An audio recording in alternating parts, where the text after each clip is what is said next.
Dear students, we'll today discuss about the biostatistics and before proceeding we must know the definition of biostatistics. So first of all we have to know what is statistics. Statistics Statistics is the science which deals with collection, classification, tabulation, presentation, analysis, testing and interpretation of data. तो अगर आप इसमें देखें statistics में क्या है, CCTPATI, आपको ये टर्म याद रखना है।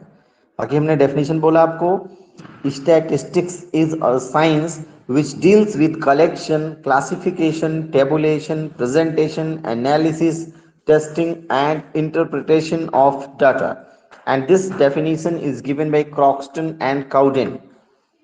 आप देखो CCTPATI, CCT पति, अगर आप याद रख लो ये टर्म, तो C से क्या हो गया, सबसे पहले क्या कर रहे हैं वो कलेक्शन, क्या हो रहा है कलेक्शन, ठीक है, C से कलेक्शन और C अगेन से क्लासिफिकेशन, ठीक है, क्लासिफिकेशन, C से क्लासिफिकेशन। और अगर हम नेक्स्ट में बात करें जो T है, T स्टैंड्स फॉर टेबुलेशन, क्या, TABULATION, tabulation. And P for presentation, PRESENTATION, presentation. A for analysis, data की जो एनालिसिस करते हैं। And T for testing, TESTING, testing. And I for interpretation,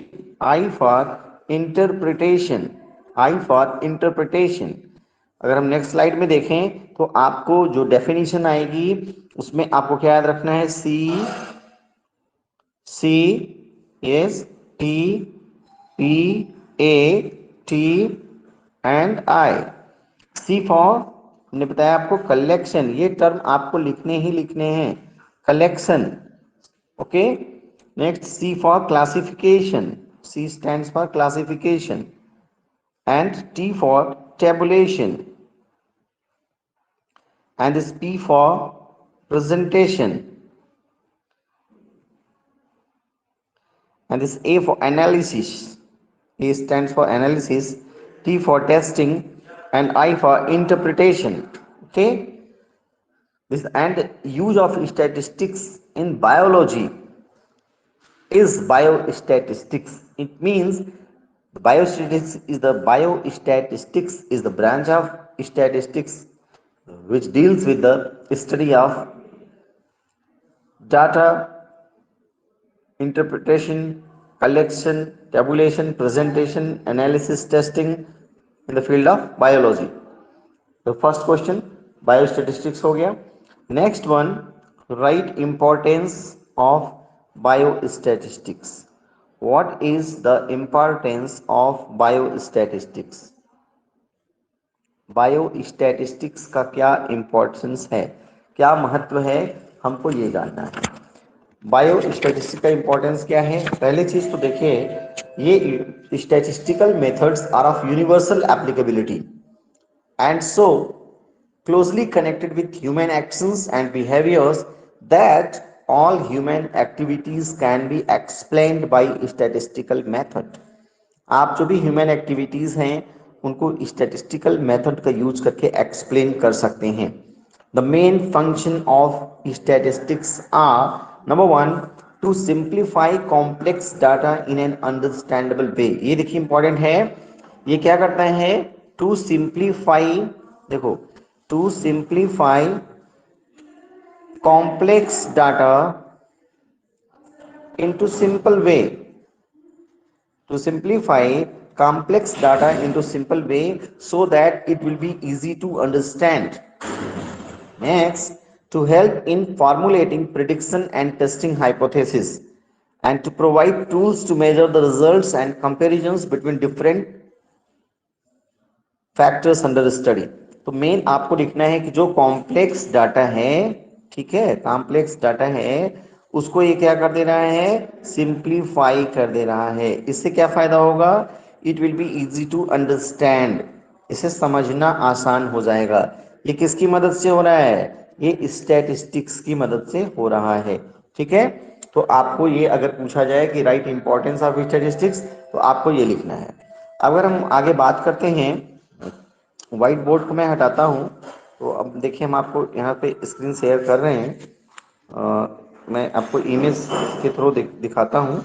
कुछ क्वेश्चंस हैं जो आप देख सकते हैं, जैसे कि आपका ये क्वेश्चन है, right about type of frequency distribution. Right about types of frequency distribution, तो आप देख सकते हैं कि फ्रीक्वेंसी डिस्ट्रीब्यूशन क्या होता है।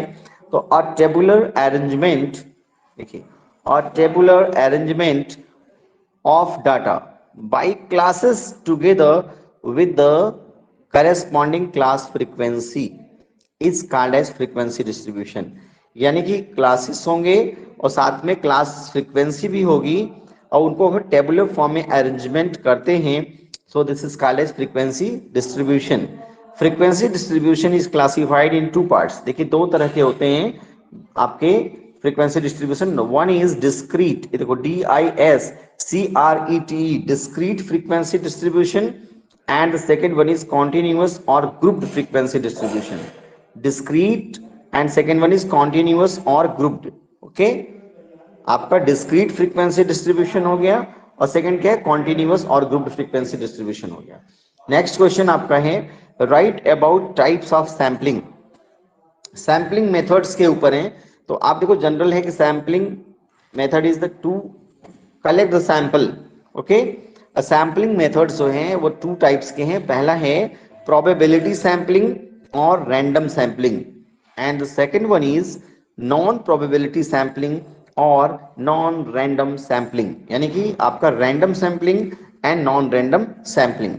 देखो रैंडम सैम्पलिंग में अगर आप देखेंगे तो आपका एक सिंपल रैंडम सैम्पलिंग यानी SRS बोलते हैं इसको, फिर आपका सिस्टमैटिक सैम्पलिंग है, क्लस्टर सैम्पलिंग है, या इसको मल्टी स्टेज सैम्पलिंग भी बोलते हैं, स्ट्रेटिफाइड सैम्पलिंग है। और जो आपका नॉन प्रोबेबिलिटी सैम्पलिंग है, नॉन रैंडम सैम्पलिंग है, इसमें आपके जजमेंट सैम्पलिंग, कन्वीनियंस सैम्पलिंग ये आते हैं।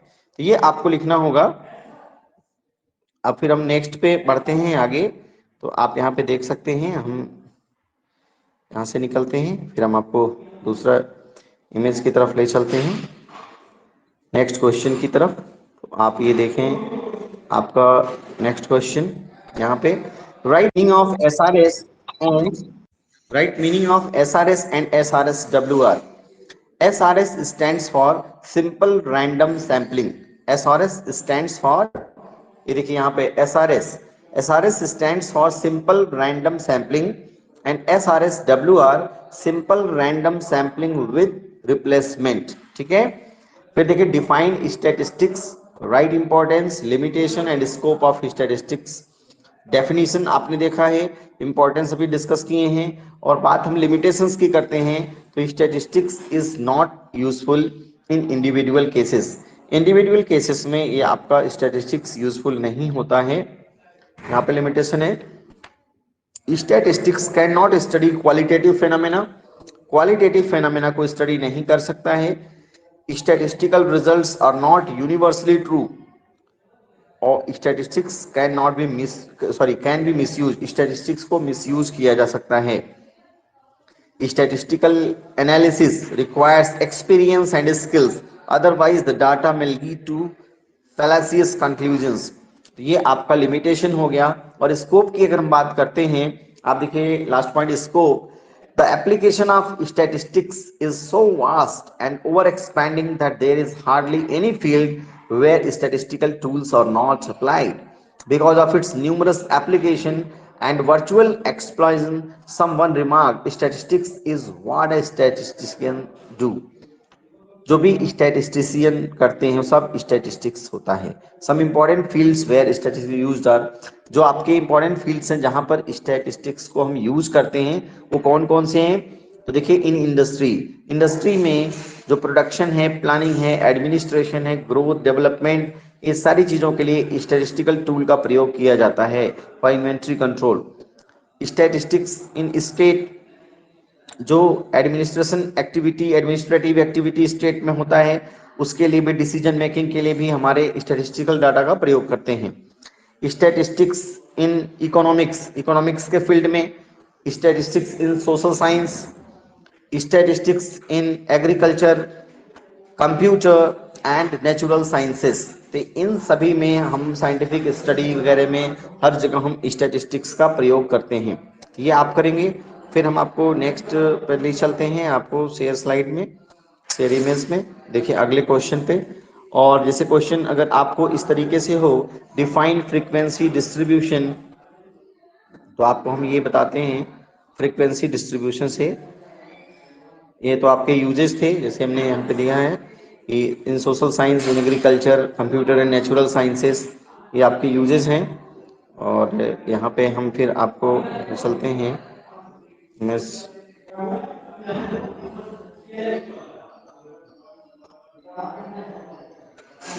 ये भी आपके देखिए यूजेस में है। स्कोप में आप देख लीजिए। और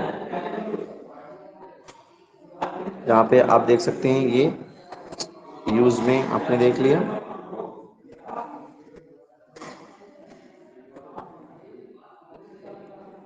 यहाँ पे आप, हम लोग नेक्स्ट पे आगे बढ़ते हैं।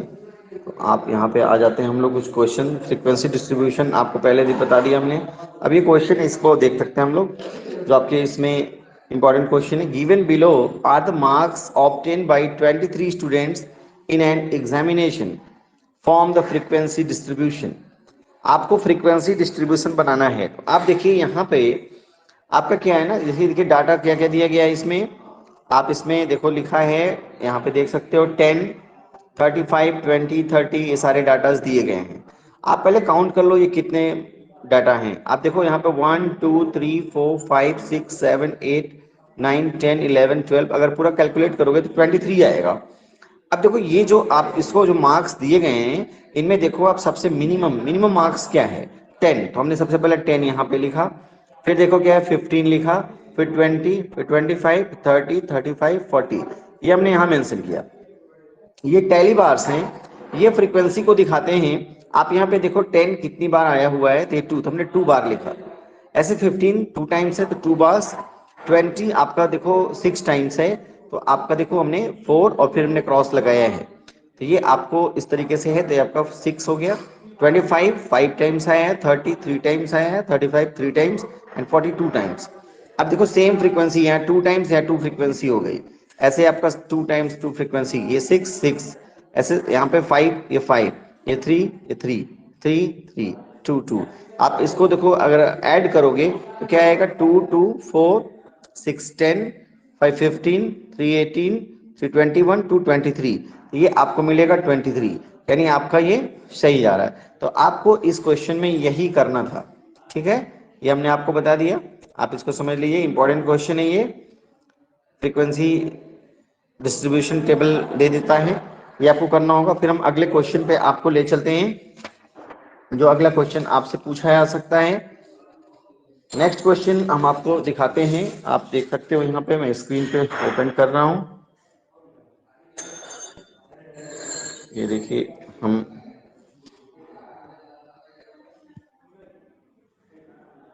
ये देखिए आपके सामने है ये क्वेश्चन। यहाँ पे देखिए इंपॉर्टेंट क्वेश्चन है।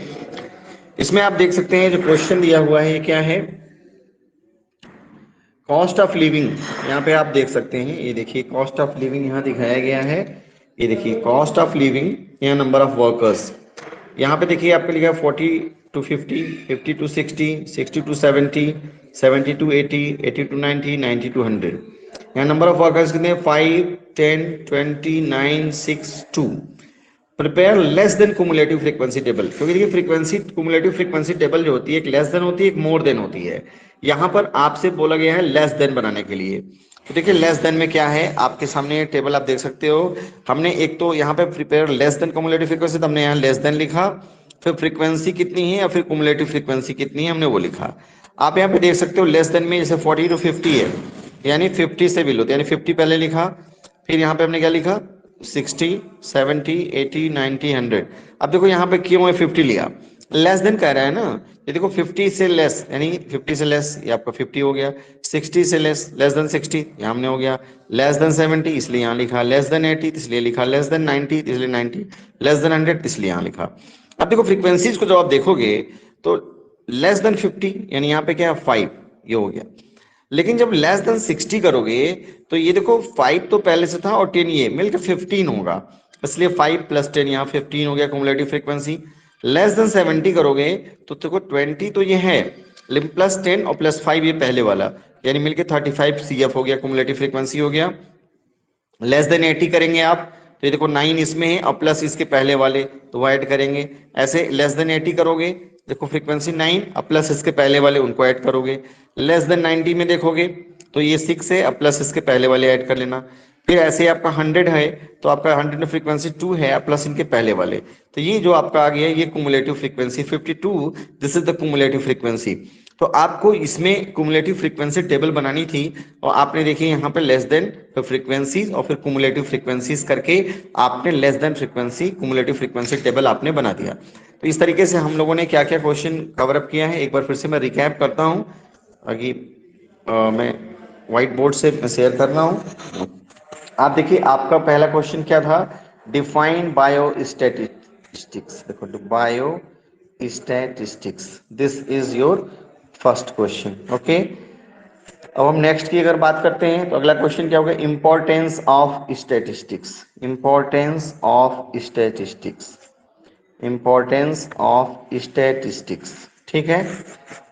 फिर हमने बात किया है अगले क्वेश्चन में types of frequency distribution, types of frequency distribution, types of frequency distribution बात किया है। इसके बाद हम लोगों ने बात किया है types of sampling, types of sampling जिसमें कि रैंडम नॉन रैंडम दोनों आ गया था, ठीक है, टाइप्स ऑफ सैम्पलिंग। इसके बाद हम लोगों ने बात किया है S R S and S R S W R क्या है। तो देखो क्या हुआ, सिंपल रैंडम सैम्पलिंग, और S R S W R simple random sampling with replacement, ठीक है। ये देखो नेक्स्ट में फिर आपसे स्टैटिस्टिक्स की डेफिनेशन क्या है, इसकी इंपॉर्टेंस क्या है, लिमिटेशन क्या है, स्कोप क्या है। और फिर हमने आपको फ्रीक्वेंसी डिस्ट्रीब्यूशन टेबल वाला बताया था कि जैसे जब भी आपको जो भी डाटा दिया जाएगा जैसे 10, 25, 30, 40, 5, 10, 15, तो आप ये देखो सबसे मिनिमम मिनिमम क्या है, मिनिमम 5 है, सबसे पहले 5 हो गया, फिर क्या है 10 है तो 10 हो गया, फिर उसके बाद 15 है, फिर आपका 25 है, फिर 30, फिर 40। तो आपको ये देखना होगा ना कि ये फिर कितनी फ्रीक्वेंसी कितनी बार आया हुआ है, 5 वन टाइम, ऐसे कि 10 आपका 2 टाइम्स। तो आपको ये देखना होगा, इस तरह से आप फ्रीक्वेंसी टेबल बनाते हो, फ्रीक्वेंसी डिस्ट्रीब्यूशन बनाते हो। और लास्ट क्वेश्चन जो हमने बताया था वो कुमुलेटिव फ्रीक्वेंसी का था और लेस देन फ्रीक्वेंसी टेबल, ये ध्यान रखिएगा लेस देन फ्रीक्वेंसी टेबल, तो ये हमने आपको बता दिया। आप इसको देखिएगा, कोई डाउट होगा तो आप मुझसे पूछ सकते हैं। Okay, thank you, I am closing this one.